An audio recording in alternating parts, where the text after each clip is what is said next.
Vidéo démonstrative sur la gestion des voies aériennes supérieures chez un patient suspect ou confirmé au SARS-CoV-2 présentant une détresse respiratoire. Nous allons rappeler les particularités de la procédure d'oxygénation et d'intubation dans ce cadre particulier.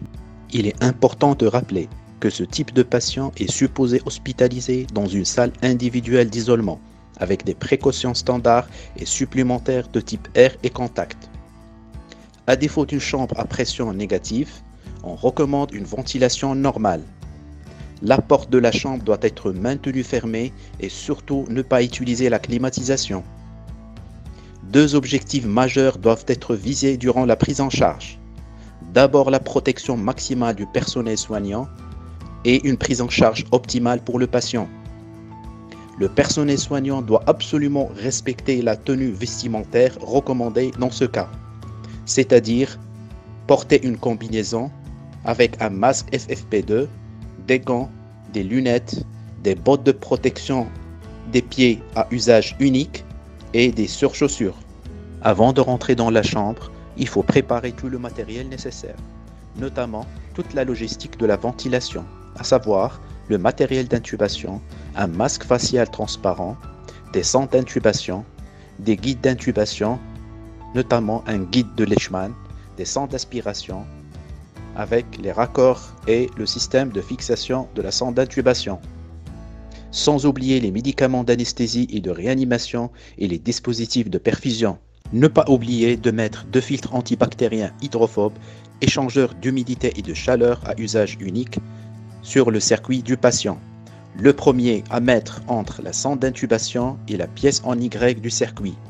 Le deuxième entre la partie expiratoire du circuit et la valve expiratoire. Important à signaler qu'il faut limiter le nombre de personnel lors de la procédure de gestion des voies aériennes. On peut proposer par exemple 2 personnes. L'objectif est d'éviter les entrées et sorties inutiles de la chambre et limiter le risque de contamination du personnel soignant. Selon les données actuellement disponibles, il n'est pas recommandé d'utiliser les lunettes à oxygène ou les dispositifs pour oxygénothérapie nasale à haut débit, qui favorisent l'aérosolisation et la dispersion des particules virales dans l'environnement, mais plutôt utiliser un masque facial avec réservoir si possible, tout en limitant au maximum le débit d'oxygène délivré.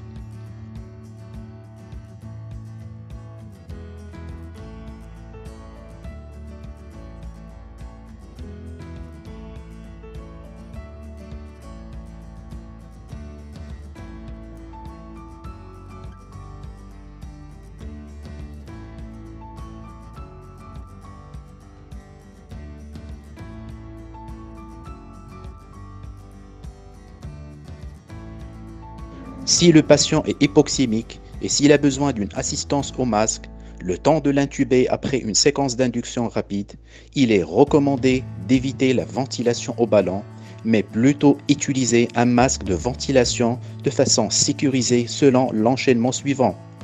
D'abord bien appliquer le masque sur le visage, puis le raccorder au circuit de ventilation.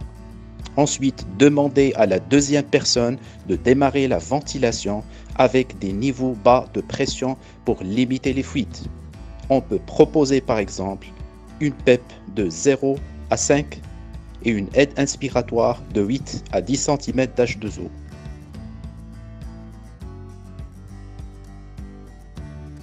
Il est important à rappeler qu'il n'y a pas d'indication à mettre une ventilation non invasive dans ce cadre spécifique de pneumonie virale en dehors des indications bien connues de cette technique. Il ne faut pas hésiter à anticiper l'intubation et la ventilation invasive devant une aggravation respiratoire prévisible et après 1 à 2 heures d'oxygène au masque au maximum. Lors de la séquence d'induction rapide, la curarisation doit être profonde pour éviter un effort de taux qui favorise la dispersion des particules virales et augmente le risque de contamination de l'opérateur.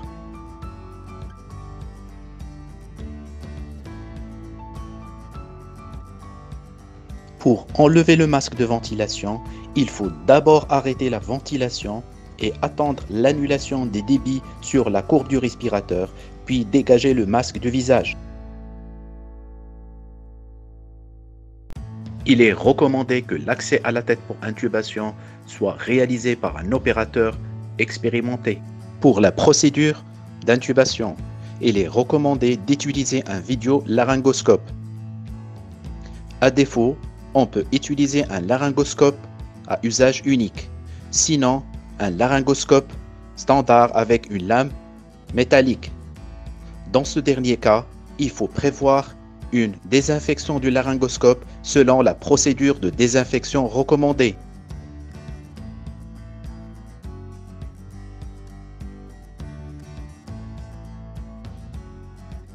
L'intubation par le vidéolaryngoscope permet à l'opérateur d'accéder facilement à la glotte tout en restant éloigné de la tête du patient.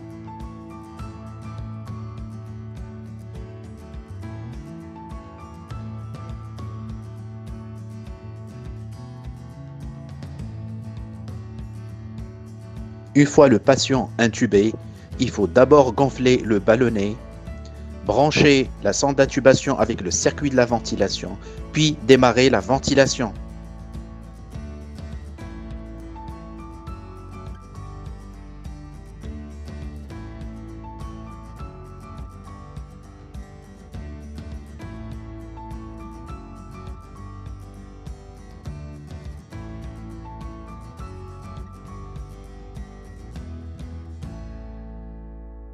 La vérification de la bonne position de la sonde d'intubation se fait par la capnographie.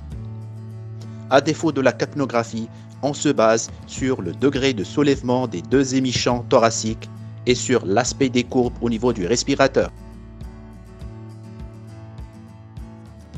En cas d'intubation par un laryngoscope, il est proposé de monter la sonde d'intubation sur un guide de Leishman. Ceci va permettre à l'opérateur d'accéder à la glotte tout en restant éloigné de la tête du patient.